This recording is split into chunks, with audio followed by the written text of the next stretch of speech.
Aupelo-me-tama te como ela porte, sejam bem-vindos a mais este vídeo. Hoje é um vídeo bem curtinho e nós falaremos sobre amanhecer, entardecer e anoitecer e falaremos também sobre nascer do sol e pôr do sol e saberemos também o nome da lua, como falamos lua.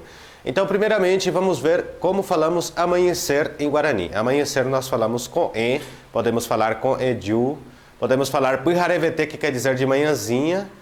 E quando o sol nasce, nós falamos Quarahirecê. Sol quer dizer Quarahirecê é o nascer do sol.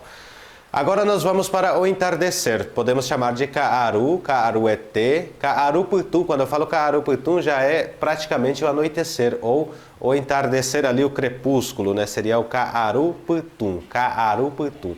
E quando na verdade está anoitecendo, ou anoitecer, nós chamamos de Pujaré.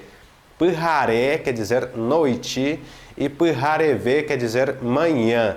E reparem que Pujarevê quer dizer mais à noite ou depois da noite, seria mais ou menos isso. Espero que vocês tenham gostado deste vídeo, foi um vídeo rapidinho e convido vocês para a nossa live de hoje aqui, que estamos fazendo o Guarani curso prático. Se você ainda não tem visto as aulas, vou deixar passando aqui nos cards para que vocês possam ver e assistir às nossas aulas. Yadioexá PV.